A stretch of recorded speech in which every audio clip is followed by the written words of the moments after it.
अभोणा येथे महाराजस्व समाधान शिबिराचे आयोजन, आमदार नितीन पवार यांच्या हस्ते उद्घाटन। कडवण तालुक्यातील अभोणा येथे श्री छत्रपती शिवाजी महाराज महाराजस्व समाधान शिबिर अभियान अंतर्गत शिबिराचे आयोजन करण्यात आले। या शिबिराचे उद्घाटन आमदार नितीन पवार यांच्या हस्ते करण्यात आले। यावेळी तहसीलदार रोहिदास वारुडे यांनी शिबिराचा उद्देश उपस्थितांना समजावून सांगितला। महसूल विभागाशी संबंधित विविध कामे नागरिकांना एका ठिकाणी सुलभपणे मिळावीत, तसेच प्रलंबित प्रकरणांचा तात्काळ निपटारा व्हावा हा या शिबिराचा मुख्य उद्देश असल्याचे त्यांनी स्पष्ट केले। या शिबिरामध्ये 7/12 उतार्यांमधील दुरुस्ती, फेरफार नोंदी, जमीन हस्तांतरण, सामाजिक योजनांचा लाभ, रेशन कार्ड, आरोग्य तपासणी, आयुष्मान भारत कार्ड यासह विविध शासकीय योजनांची माहिती व विविध शासकीय सेवा देण्यात आल्या। आमदार नितीन पवार यांनी शिबिराला मार्गदर्शन करताना सांगितले की अशा अभियानाच्या माध्यमातून शासन आपल्या दारी येत आहे। लाभार्थ्यांनी इतर कामांप्रमाणेच शासकीय कागदोपत्री कामांनाही तितकेच महत्त्व देऊन आपली महसूल संबंधित व इतर प्रलंबित कामे पूर्ण करून घ्यावीत असे त्यांनी आवाहन केले। तसेच किशोरवयीन मुलींकरिता राबविण्यात येत असलेल्या लसीकरण मोहिमेबाबत कोणतीही शंका न बाळगता तालुक्यातील लसीकरणाचे उद्दिष्ट लवकरात लवकर पूर्ण करण्याचे आवाहनही त्यांनी केले।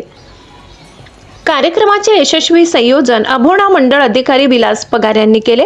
यावेळी अभोणा सरपंच सुनीता पवार, उपसरपंच जाधव, युवा नेते ऋषिकेश पवार, सामाजिक कार्यकर्ते सोमनाथ सोनवणे, शिरीष शहा, DM गायकवाड, राजू पवार, हरिश्चंद्र देसाई, रवींद्र आहेरराव, कृष्णकुमार कमळसकर, नांदुरी सरपंच सुभाष राऊत यांच्यासह अभोणा महसूल मंडळातील गरजू लाभार्थी मोठ्या संख्येने उपस्थित होते।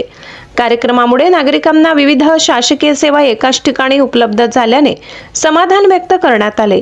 गिरणा वार्ता न्यूज वृत्त संकलन विभाग कडवण। फेरफार निकाली काढणे आता आपण सर्वांना कल्पना असेल जे काही आपले फेरफार दैनंदिन व्यवहार होतात, जमिनीचे असतील किंवा अन्य काही तुमचे कर्ज असतील किंवा प्रकरण, त्या अनुषंगाने जे काही तलाठी यांच्याकडे जे फेरफार होतात ते वेळेवर निर्गत व्हावे आणि त्याचा वीज वेळेतच आपल्याला 7/12 मिळावा हा त्यामागचा उद्देश आहे।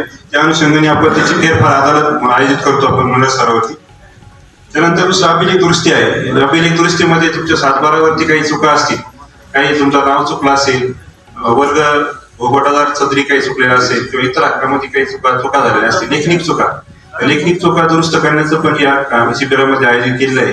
असे काही चुका असतील आपल्या 7/12 वरती तर आपण तसं प्रकरण मंडळाधिकारी तलाठी यांच्या मार्फत तहसीलला दाखल करायचं आहे आणि 155च्या आदेशाप्रमाणे ते ऑनलाईन स्वरूपात पण होणार आहे आणि जर ऑफलाईनची गरज असेल तर ऑफलाईन पण आपण प्रकरण दाखल करू शकतो। नंतर आता जे काही साहेबांनी बाकीचे जे काही सांगितलं 7/12 असेल, सुधारणा करायचं असेल, ते रस्त्यांचं असेल किंवा आपण जातीचे दाखले पण आपण देतोय, त्याबाबतही सर्वांनी याचा लाभ घ्यावा।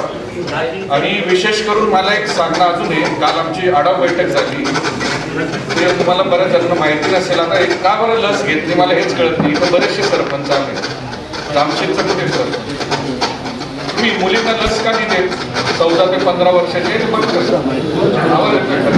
माझा आवाज येतो ना रे? तुम्ही लस का नाही देऊन राहिले मुलींना? काय अडचण आहे? अडचण काय? कोणीच देत नाही। ती 14 ते 15 वर्षाच्या ज्या काय आपल्या मुलींना HPV म्हणून जी लस आहे, गर्भाशयाचं मुख्य असं ते कॅन्सर होऊ नये म्हणून ती लस द्यायची आपल्याला। का होत नाही मला त्याचं जरा सांगाल का कोणी?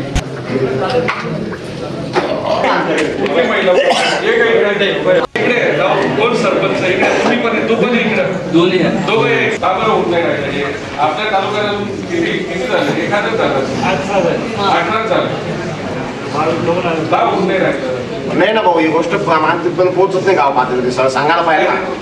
आम्ही आश्रम शाळेमध्ये यंत्रणा अशी आली यंत्रणा आलीच नाही ना। नाही कोणीच नाही आलं असं, कोणी सांगितलं नाही, त्यांच्यावर केले नाही, काही नाही, आयुष्यात चर्चाच नाही।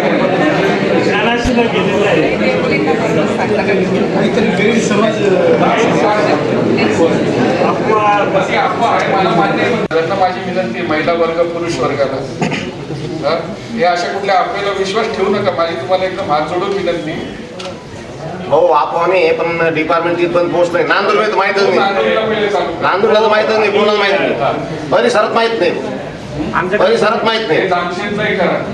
हे पंचायती शाळांमध्ये आम्ही पालकांची मिटिंग पण घेतली. नाही आता चालू करा. यांना पहिले नांदुरी चालू